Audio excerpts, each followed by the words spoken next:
Boa tarde, pessoal do oitavo, tudo bem com vocês? Espero que vocês tenham passado bem esse tempinho. Já estamos aí na 17ª semana de estudo remoto e faz um tempinho, 5 meses, né? Quem esperava que isso ia acontecer? E a gente precisa continuar nossos estudos, continuar aí com a mente ativa, porque nós não podemos parar, não é? Todo o resto tá parado, mas a gente não pode deixar se abater. Então, eu tô gravando esse vídeo agora aqui para vocês, para explicar as aulas do portal que subiram essa semana. Fui eu quem as preparou. São atividades, são conteúdos referentes agora a esse terceiro bimestre, né, do nosso currículo. Embora não esteja aí em sala de aula para explicar mais aprofundadamente, mas pelo menos uma pincelada, um pouquinho aí a gente tem que estudar, tá? Nós vamos ver um pouquinho sobre vozes do verbo. Esse conteúdo tá agora essa semana e continua na semana que vem, tá? Sobre essas vozes do verbo. E aí a gente para pensar, e lá verbo tem voz? Da onde tirou isso? Verbo tem voz. Por mais louco que imagine que pareça ser, verbo tem voz. Mas que voz? Ele fala então? Claro que não, né, gente? Mas ele tem intenção. A maneira como nós falamos, escrevemos, nos portamos, demonstra toda uma intenção, uma intencionalidade de quem está escrevendo e como é que aquela notícia vai ser recebida. Por escrita, por maneira como eu imposto a minha voz, a maneira como eu coloco o meu discurso, ele influencia muito quem está lendo, quem está ouvindo e tem como objetivo persuadir mesmo, né? Fazer com que as pessoas acreditem naquilo que eu estou falando, naquilo que eu estou fazendo e, digamos assim, fazer com que a minha opinião, o meu ponto de vista seja válido, seja assim reforçado, confirmado. Principalmente, pessoal, se nós estivermos falando em jornalismo. Ai, minha professora, um repórter, um jornalista, uma notícia no jornal não é isento. Não tem intenção nenhuma, é objetivo. Óbvio que não. A gente sabe que não. O jornalista vai lá recolher as informações. Sim, ele escreve de maneira a recolher, né, de colocar os fatos mais claramente possível, mas sempre tem ali digamos que uma intençãozinha por trás. Mas como assim, professora? Esses dias eu estava olhando aqui na internet e vi, você já deve ter visto, né, aqueles sites de checagem de notícia, se é fato ou fake. E aí tinha uma postagem de um usuário lá do Facebook falando que Porto Feliz, uma cidade de 125 mil habitantes, tem 0 morte para coronavírus e não lembro lá quantos casos, assim, e nenhum caso entubado. Daí a revista Veja foi conferir, né, fazer a checagem. E aí ele escrevia, lógico, nós não temos 125 mil habitantes e também não temos mentira o fato de que não há nenhuma morte, né, porque nós temos mortes aqui pelo Covid. Mas enfim, aí descrevia ali a cidade, o número de casos, o número de mortes.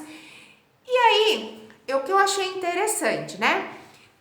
Num certo momento, eles começaram a colocar sobre o nosso kit aqui do medicamento que o Dr. Cássio colocou para aqueles que vão tratar do Covid. E ficou muito claro a maneira como eles escreveram de que o tratamento não era bom. Mas eles não escreveram o tratamento proposto lá na cidade de Porto Feliz não é bom. Mas a maneira como eles escreveram, os verbos que eles usaram. Então, vai dizer que não tem uma intencionalidade ali? Da maneira como foi escrito? Óbvio que tem.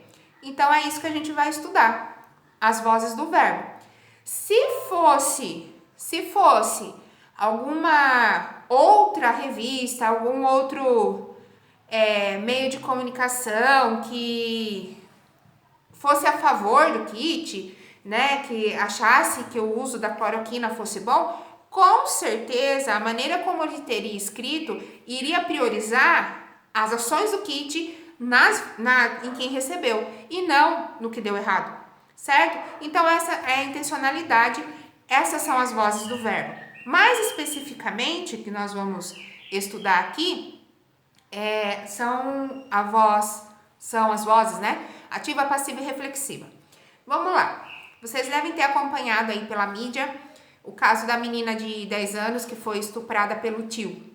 Olha só a maneira como que eu coloquei. O caso da menina de 10 anos que foi estuprada pelo tio. Quem que eu tô focando? Se eu tivesse que escrever uma notícia sobre essa menina, né, da maneira como eu coloquei, o caso da menina que foi estuprada pelo tio. O foco seria na ação do tio ou na vítima, no caso a menina, o que aconteceu com ela. Se o meu título da notícia fosse a menina que foi estuprada pelo tio, a minha notícia inteira, a maneira como eu escreveria a notícia toda, estaria falando sobre a menina, sobre o que ela sentiu, como aconteceu. O foco seria totalmente a menina, porque é ela que é o sujeito que recebeu a ação. A menina foi estuprada, ela recebeu a ação. Então, a intenção de quem escrever uma notícia com esse título é focar no desespero da menina, da vítima. Ao contrário, seria se eu lesse uma notícia que viesse como título de tio estupra menina. Veja, pessoal, agora o foco não é na menina, o foco é no tio. Então, vai falar da vida dele, vai falar do que ele fez, que ele já tinha sido preso, das sanções que podem acontecer com ele, mas o foco vai ser o tio e não a menina. Então, vejam a intencionalidade. Ah, mas professor, o caso não é o mesmo? Não é da menina de 10 anos? O caso é o mesmo. Realmente aconteceu. É fato, não dá para mudar o que o tio fez, o que aconteceu. Mas eu quero que vocês percebam a intenção. Por quê? Se eu falo que a menina foi estuprada, o foco da minha notícia, a minha intenção é focar no drama da menina, certo? E se eu falo que o tio estuprou, o foco da minha notícia, o foco da minha intenção é no tio. Então, são essas diferenças e essas intencionalidades que a gente tem que estudar e prestar bastante atenção para desenvolver, tá certo? Um exemplo bem simples, bem assim, bobo até, perto do outro que eu dei. Se eu digo, um homem cortou a árvore. Pensa aí. Em que eu fosse escrever alguma coisa sobre, qual seria o foco, a minha intenção com essa escrita? Falar sobre o homem, né? O homem cortou a árvore. Então, o meu foco é o homem e o corte que ele fez. Pouquíssima coisa eu falaria sobre a árvore. Agora, se eu invertesse e dissesse, a árvore foi cortada pelo homem, eu mudei a minha intenção. A minha intenção não é falar da ação do homem. A minha intenção é falar do que a árvore recebeu, do que aconteceu com a árvore. Então, a árvore foi cortada, então é a ação que ela recebeu. Ah, mas pensa aí, professora, a árvore foi cortada, tá lá no chão, tanto faz se foi o homem que cortou, se ela recebeu a ação, se ela fez. Sim, gente, o fato da árvore estar no chão, ninguém vai mudar. Eu tô tentando que vocês compreendam, mostrar a intenção do meu ato comunicativo. Olha lá, se eu falo que foi o homem que fez, o meu sujeito agiu, o meu foco é no sujeito, ele agiu. Se eu falo que a árvore foi cortada, o foco é no sujeito que recebeu. Então, essa é a intencionalidade das vozes do verbo que a gente vai ver agora, tá? Vai muito além de ter sujeito agente ou paciente, agente da passiva ou coisa assim. É algo que vocês precisam prestar atenção na intenção da coisa, tá bem? Então, olha lá, vamos começar então. Lembrando que a gente vai sempre prestar atenção no sujeito, ok? Se é ele que faz, se é ele que recebe, se é ele que faz e recebe a ação. Então, eu fiz um postzinho aqui, um cartazinho para vocês, ó. É um uso de material reciclável para a nossa aula sustentável. Enfim, então nós temos aqui vozes do verbo, nós temos a voz ativa, que é o sujeito agente. O nome já diz, voz ativa é aquele que faz. Então, o sujeito, o foco, a intenção da voz ativa é demonstrar quem está fazendo a ação. Então, olha aqui o exemplo que eu coloquei, ó. O menino quebrou o copo. Quem quebrou o copo? Quem quebrou? Foi o menino. Então, esse meu verbo aqui, quebrou, ele traz totalmente a ênfase para o meu sujeito, demonstrando que foi esse sujeito aqui, ó, meu menininho, que quebrou, ok? Então, na voz ativa, o meu sujeito é um sujeito agente, porque ele faz a ação. Então, voz ativa, o sujeito é agente, ok? Aqui, nesse caso, então, quem agiu, quem fez foi o menino. E esse verbo está demonstrando, né, que essa ação aqui foi feita por esse sujeito, que é o sujeito agente. Então, quando isso acontece, quando eu tenho um sujeito agente, nós estamos falando da voz ativa. Tirando a voz ativa, nós temos aí uma segunda voz, que depois a gente vai ver que ela se divide, que é a voz passiva. O que é o passivo? Não vai pensar besteira, pelo amor de Deus, né? Não estamos nisso.